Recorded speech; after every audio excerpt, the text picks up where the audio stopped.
Ladies and gentlemen, good day and welcome to the Hindustan Oil Exploration Company Limited Q1 FY26 earnings conference call. As a reminder, all participant lines will be in the listen-only mode, and there will be an opportunity for you to ask questions after the presentation concludes. Should you need assistance during the conference call, please signal an operator by pressing star and then zero on your touchtone phone. Please note that this conference is being recorded. I now hand the conference over to Mr. Nachiket Kare from Ernst & Young Investor Relations. Thank you, and over to you, sir. Thanks, Nidhi. Good morning, everyone, and a very warm welcome to all of you. I'm Nachiket Kare from EY. On behalf of the company and the management, I would like to thank you all for participating in the company's earnings conference call for Q1 FY26. The company has published its result and uploaded the investor presentation on the exchanges. I hope everyone had a chance to go through the same. Before we start, a disclaimer. Some of the statements made in today's earnings phone call may be forward-looking in nature. Such forward-looking statements are subject to risks and uncertainties, which could cause actual results to differ from those anticipated. Such statements are based on management's beliefs as well as assumptions made by information currently available to the management. Audiences are cautioned not to place undue reliance on these forward-looking statements in making any investment decisions. The purpose of today's earnings phone call is purely to educate and bring awareness about the company's fundamental business and financial quarter under review. Let me introduce you to the management representatives on the call. We have with us Mr. R. Jeevanandam, Managing Director, Mr. N.S. Senthilnathan, Chief Financial Officer, Mr. Krishnan Raghavan, Chief Technical Officer, E&P. Without further ado, I would now like to hand over to Mr. Jeevanandam. Thanks, and over to you. Thanks, Colin. Good morning, everyone, and welcome to the Q1 Financial Year 26 earnings call. From our team, I have Krishnan Raghavan, our Chief Technical Officer, Senthilnathan, our Chief Financial Officer, and Daisy, our Company Secretary, joining me on this call. I'll start with updates on the northeastern region. Let me begin with an update on the Karsan block. As you may recall, we have secured environmental clearance for drilling 40 development wells and 3 exploration wells in this block. The drilling will be executed in a phased manner. In the first phase, we plan to drill 9 development wells, of which 4 wells have been drilled to date, and drilling of the 5th well is currently underway. Out of the 4 completed wells, 3 have already been cooked up and have commenced production, contributing an additional 350 barrels of oil per day, which is equivalent to the production of the existing 28 wells. The 4th well is under testing and has tested a zone with the good rates of gas, which validates the GCA report of considerable gas volume in the upper Gurijan sands. We will complete this program of 9 wells before December 2025, which we expect should add about 1,000 barrels of production per day by the end of this year. Further drilling of 9 more wells and the deeper wells targeting up to the Barail formation, about 4,000 meters, will be carried out, subject to partners' approval. An expression of interest has been issued for a 2,000 horsepower rig as well as for 1,000 horsepower rig, and technical evaluation is in progress. During the Q1, the Karsan block recorded an average production of 450 barrels per day, up from 351 barrels per day in Q4, financial year 2025. Move on to the Dirok field. The revised field development plan for the Dirok block has been submitted to the DGH, enabling the extension of the block. We plan to drill a well in North Dirok up to the Barail formation, and an expression of interest has been published for a 2,000 horsepower rig, which is currently under evaluation. A suitable rig will be finalized and civil work will commence at the earliest. Dirok gas sales for the current quarter is about 20 million standard cubic feet per day, while the offtake in the previous quarter was 15 million standard cubic feet per day. Accordingly, the sales volume for the current quarter is 0.41 BCF compared to 0.37 BCF in the previous quarter for our share. Condensate production is 8,893 barrels compared to 6,603 barrels in the previous quarter. Price realized in the current quarter is 7.54 per MMBTU compared to 8.45 in the previous quarter.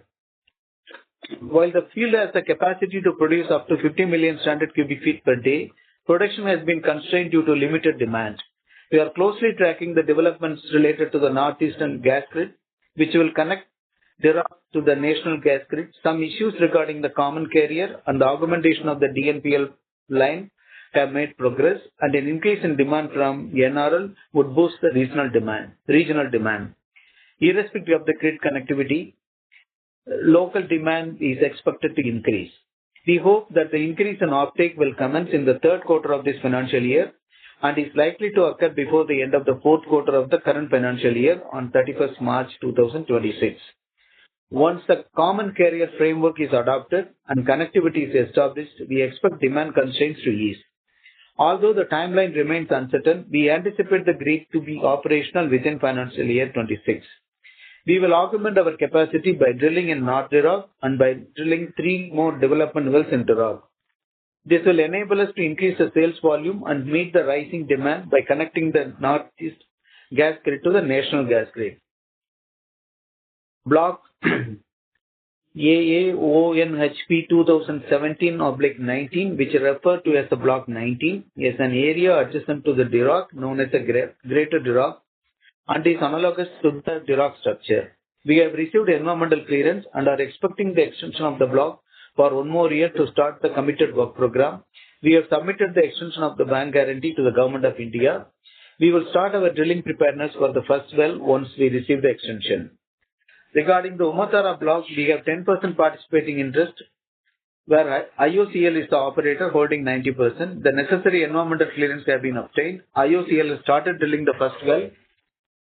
We believe this drilling campaign will give us some momentum to continue drilling in all our blocks in the northeastern region. Our capital outlay for the northeastern region for the next 2 financial years continue to be 250 crores, and we endeavor to complete our drilling in the northeast within 2 years.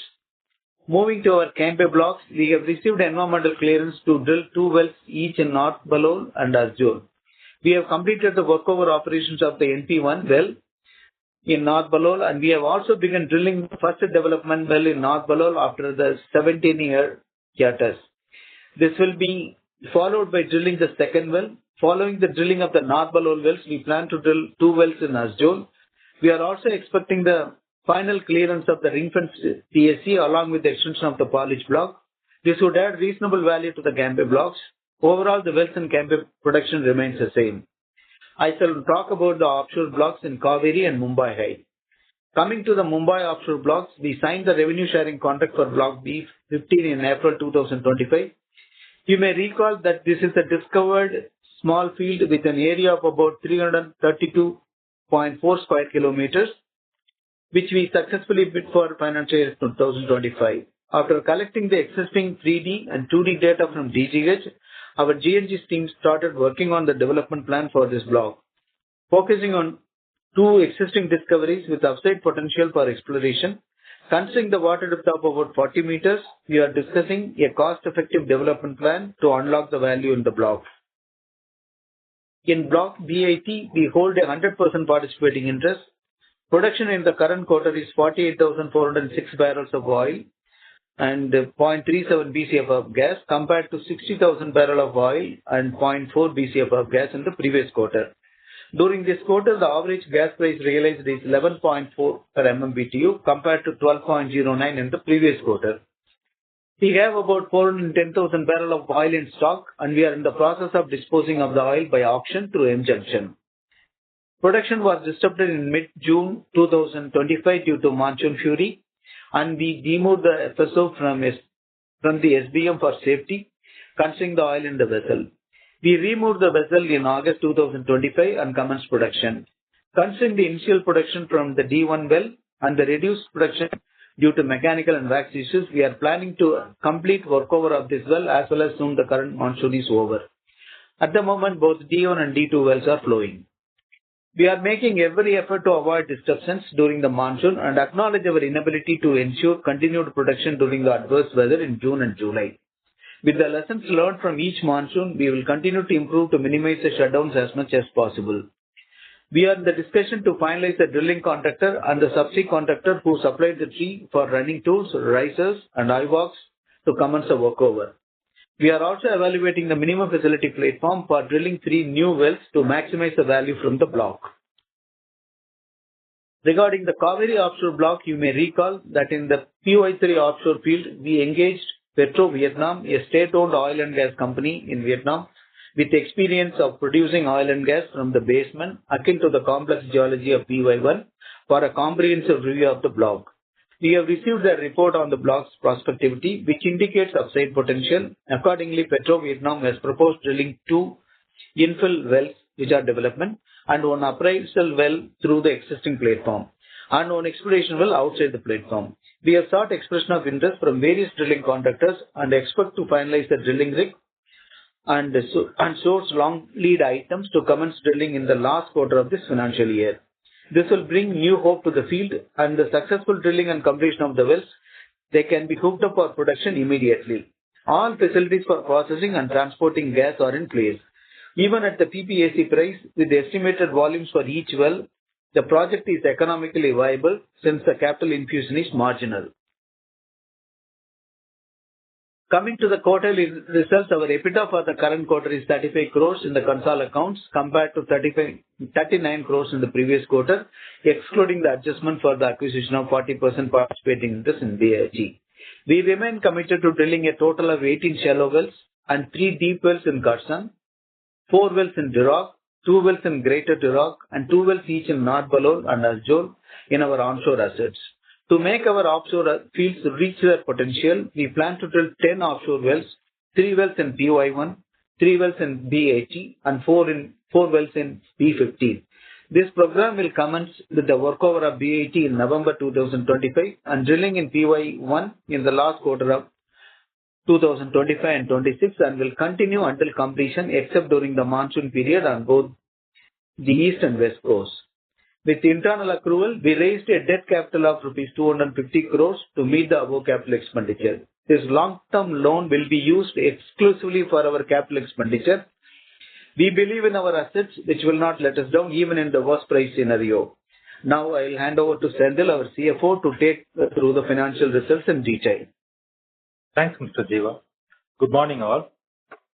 Standalone revenue for this quarter is rupees 83.48 crores compared to rupees 83.37 crores in the previous quarter.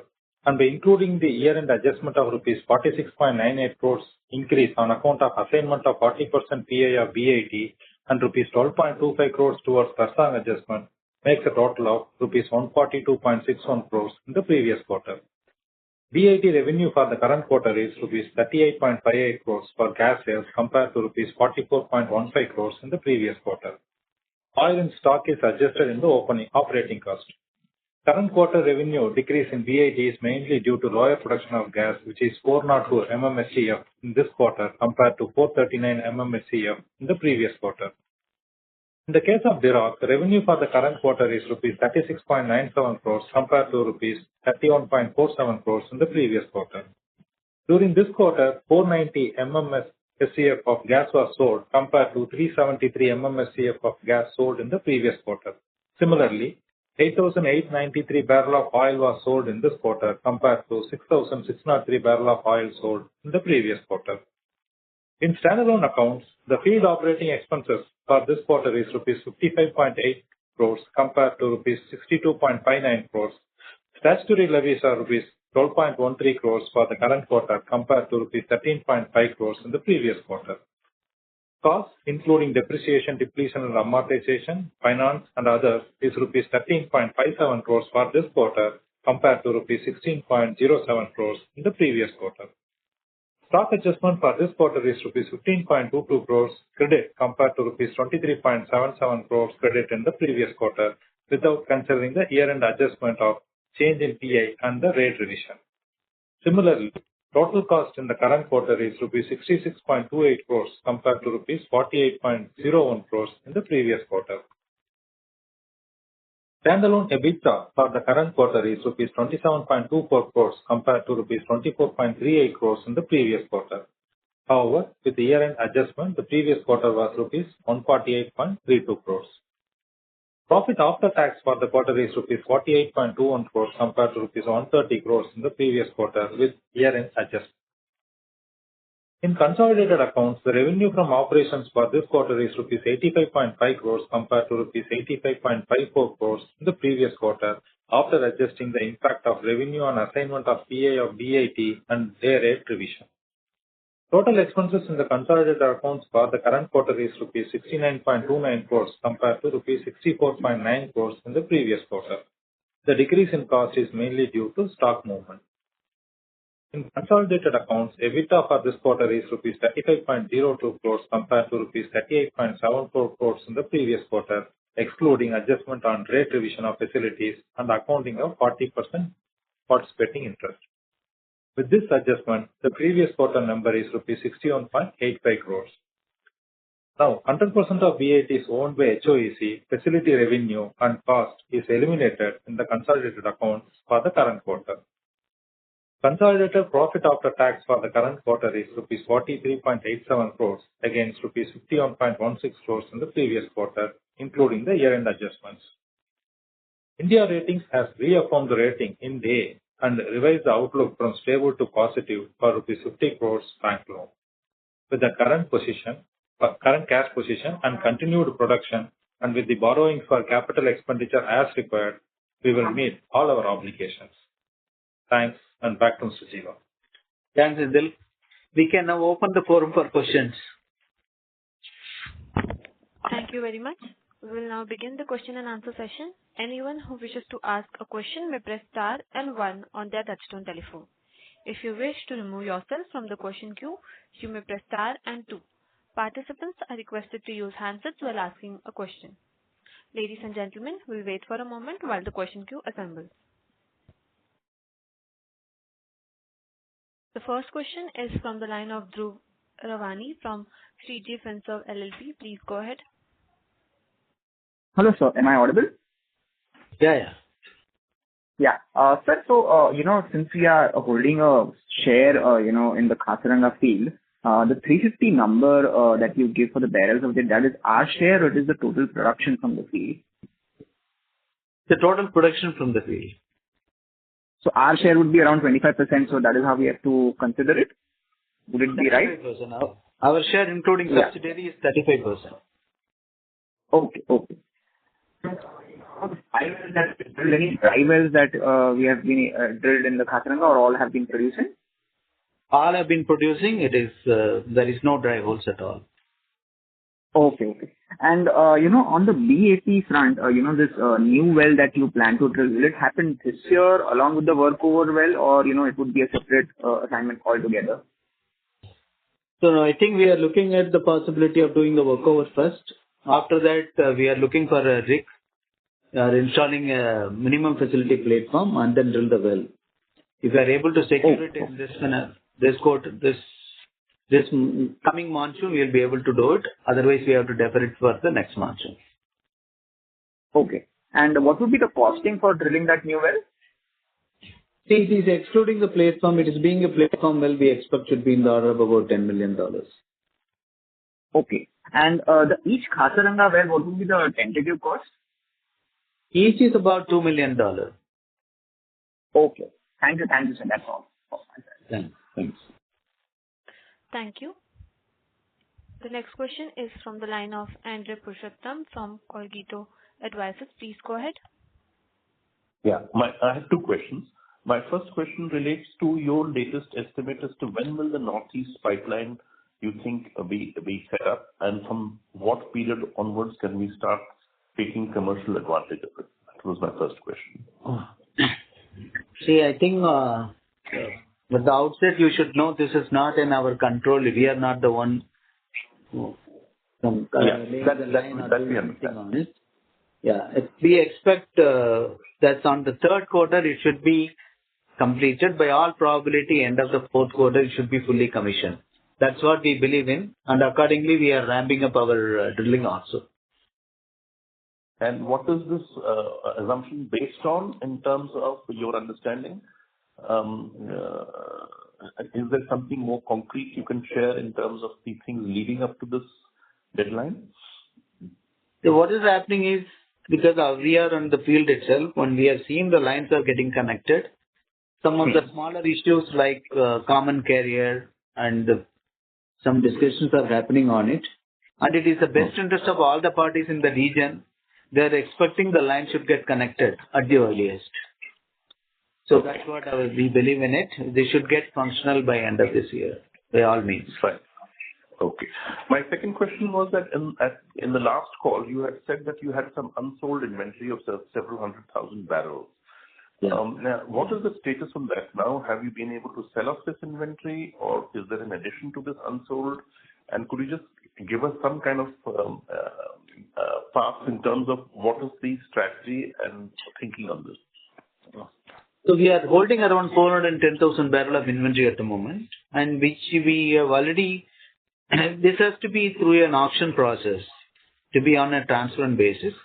We have appointed M Junction to carry out the auction, and the technical evaluations have been completed. And so once after that, we will be asking them to bid a price for it. Once the price bid is accepted, then it will take about 10-15 days to them to take the offtake. That's what we plan. It's already in the process now. So when is the auction like to begin? From what period should I count those 10 or 15 days? Before end of this month, actually, the auction should. So you're talking about in a month, this inventory? Before the end of this month, before 31st August. I understand. So roughly in a month's time, or let's say a month and a half, you expect this inventory to get liquidated? Yeah, that's right. And what would be the revenue range expectation? I mean, I know you cannot fix the price, but let's say if the price is between X to Y, between what kind of revenue range are you likely to get out of this? You can multiply with the 410,000 barrels with the price which you would like to consider. That should be the value out of that. So what is the range of the price that I should take? You take the current price or whatever it is, it should be about some $26 million. We should be crossing more than 220 crores value. That's what we believe. Okay. Thank you. Thank you very much. Thank you. Thank you. Before we take the next question, I would like to remind the participants, anyone who wishes to ask a question may press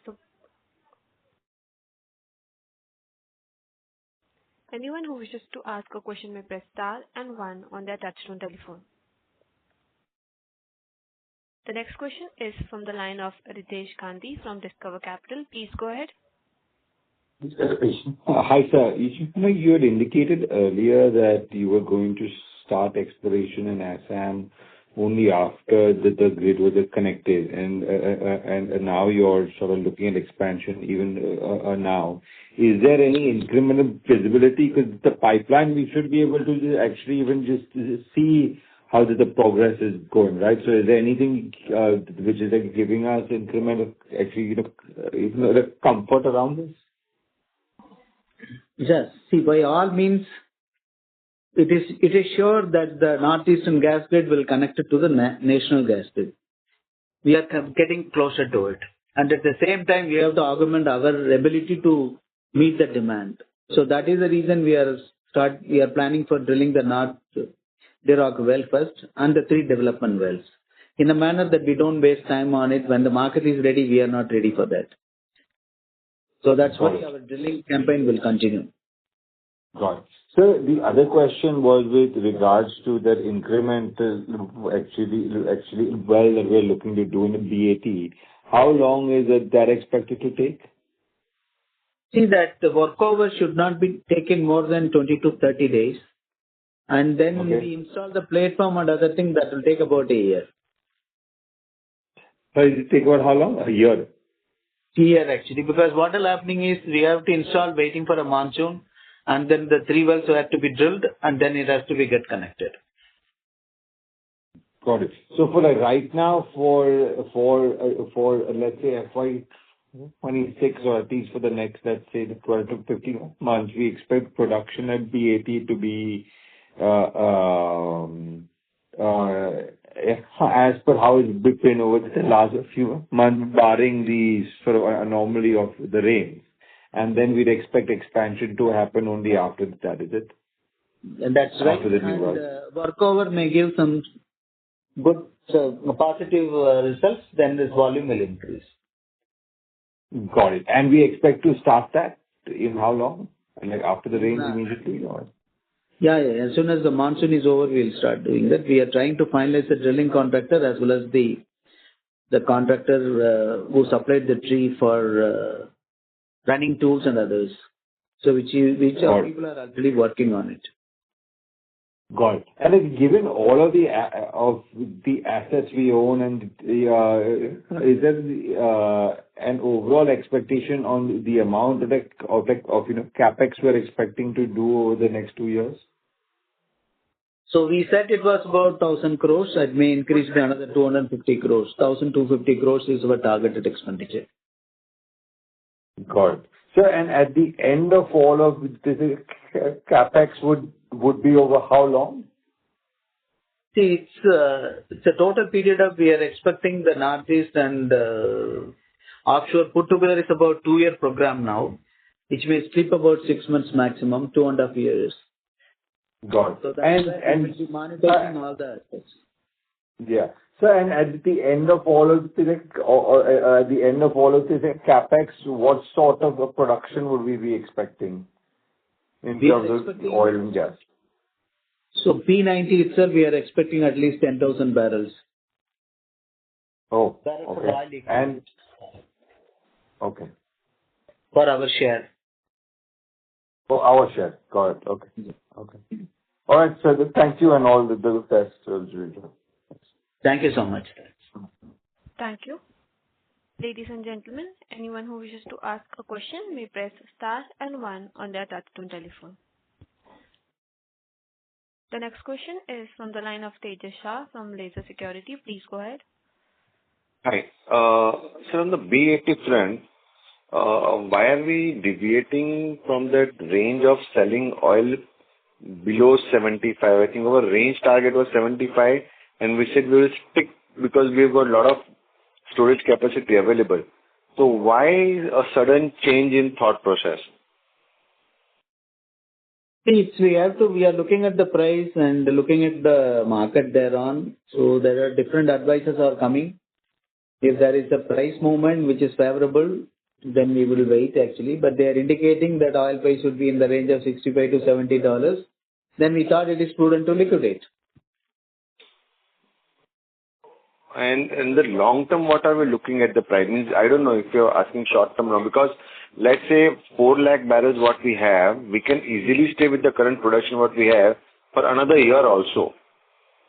But I think in between the prices will go up unless until we have a liquidity problem, because what happens, B80 oil production is going as a stock and there is liquidity issue.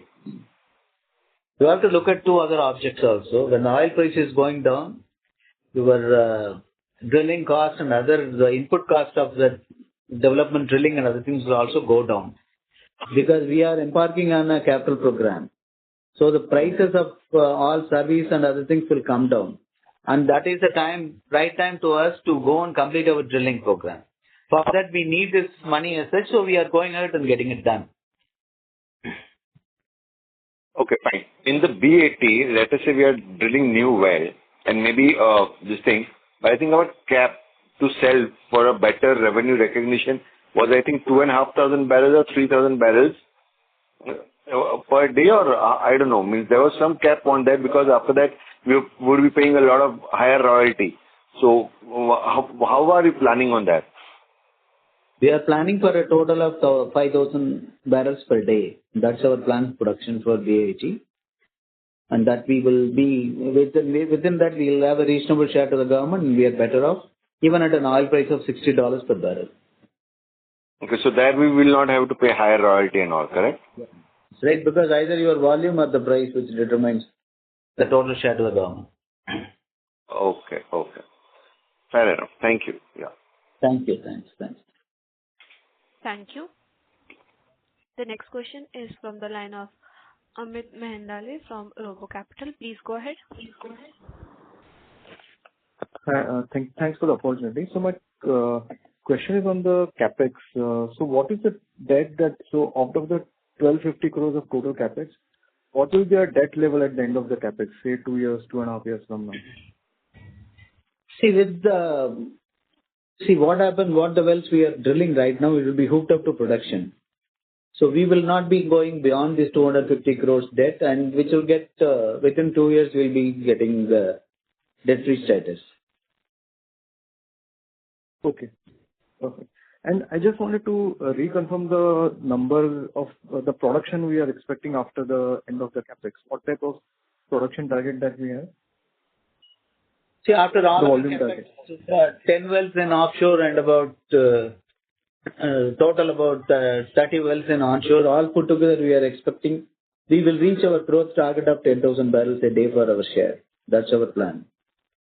That's our visual projection, and we are executing to that. We are planning the gap between the reference and visual. Sure, sir. That's it from my end. Thanks. Thank you. Thank you. A reminder to the participants, anyone who wishes to ask a question may press star and one on their touchtone telephone. The next question is from the line of Vaibhav from Honesty and Integrity Investments. Please go ahead. Yeah. Hi, sir. Thanks for providing the opportunity. Just a follow-up on the Northeast gas connectivity.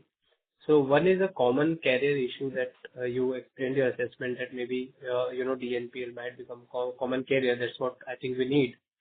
First question was on that there's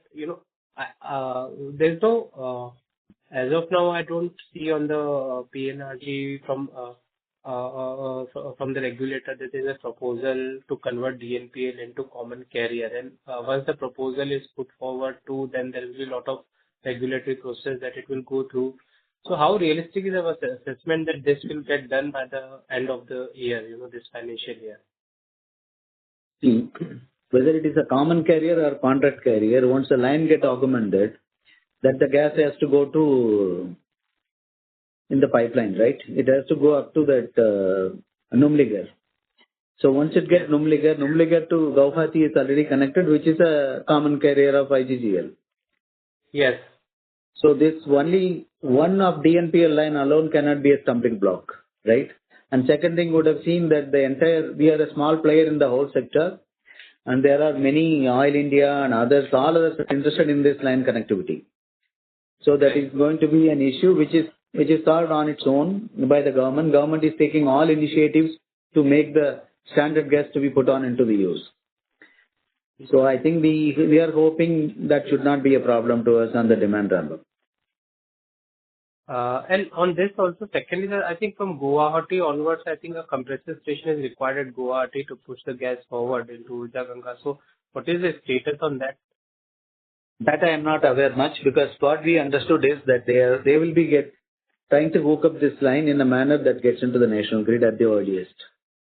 Earliest means by at least hopefully by end of March. Got it. Understand. That's it from my side. Thank you. Thank you.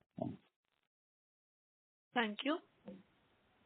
The next question is from the line of Mehul Panjwani from 40 Cents. Please go ahead. Hello, sir. Thank you so much for the opportunity. Sir, my one question is, I joined a bit late, so I just want to know if there is any update on the report which was expected from Petro Vietnam, and how, if at all there is an update, how are you trying to monetize, what is the timeline for monetization? Petro Vietnam is reconfirmed our internal working, and they have come out with a good report, and they are saying to go for 2 infill development wells using the existing platform and 1 appraisal well. So 3 wells with the existing platform, using the existing platform, and 1 well as an exploration outside the platform. That's about little about 1 kilometer away from the platform. So their 4-well plan they've given. They've given the well trajectory also. We are embarking on planning the first well drilling before the end of this financial year, and we are trying to line up the drilling rig as well as the other long lead items, and also pursuing whatever the clearances required from the Ministry of Environment and Forest. Right, sir. So, sir, this will how much will be the capex for this? See, this capex, because being a platform drilling, we are expecting about 3 wells is about $30 million. And by all probabilities, the total capex as estimated initially For 4 wells together, it should not exceed $50 million. Okay. And when will it start adding to our revenue, sir? It is on the platform, then we are successful, then it will get added on the very next day. And we are also talking to the companies as such for the possibility of the connectivity in the line and other things. There should not be any constraint on the gas sales that we are discussing with the GAIL. In a manner, once we are ready with the gas supply, then they should be able to sell it. Okay, sir. And sir, anything we have received any update on the arbitration which is going on with PY3? It's under arbitration, that's it. Okay. It's not under arbitration. The tribunal is has to be constituted. Once the tribunal is constituted, we'll put forth our views to them. Yes, so sir, any timeline on that we can expect? No, I don't know. It will take some time actually. Tribunal has to be constituted yet. Okay. And sir, last thing is on Karsan. Last quarter we had mentioned that we will be drilling 1 well every month. So did we drill three wells in this quarter? 4 wells we have drilled and completed, and the 5th well is in progress. Great, sir. Thank you so much, and wish you all the best, sir. Thank you so much. Thanks. Thank you. Before we take the next question, I would like to remind the participants, anyone who wishes to ask a question may press star and 1 on their touchtone telephone. The next question is from the line of Andre Purushottam from Cogito Advisors. Please go ahead. Yeah, thank you. I just wanted to ask a few very basic questions. One is that, is there any seasonality in your business, and therefore is the year-on-year comparison more valid, or is the quarter-on-quarter comparison more valid? See, year-on-year would be more appropriate because the quarter-to-quarter, sometimes the demand in which is varying in the offtake. If the offtake issues are there, local demand is one of the constraints. And second thing, from our side, our ability during the monsoon. So one from our side, one from the market side. So that's why it's having some element of a seasonality, either in production as well as in the demand. So it's better to compare the number annually. No, but is there any predictability of the seasonality? For example, in certain capital goods companies, there is a skew towards the last quarter in the sale because government budgets need to be exhausted. Is there any reason here, or is it random to some extent? See, it's basically the demand constraint in once eased out through the gas grid, then the seasonality will go off. That's what we believe, and we are also working on it, how to reduce the shutdown in the offshore. If both the things are there, there would not be any seasonality, and we should be able to, our quarter-to-quarter comparison would be relevant. Right.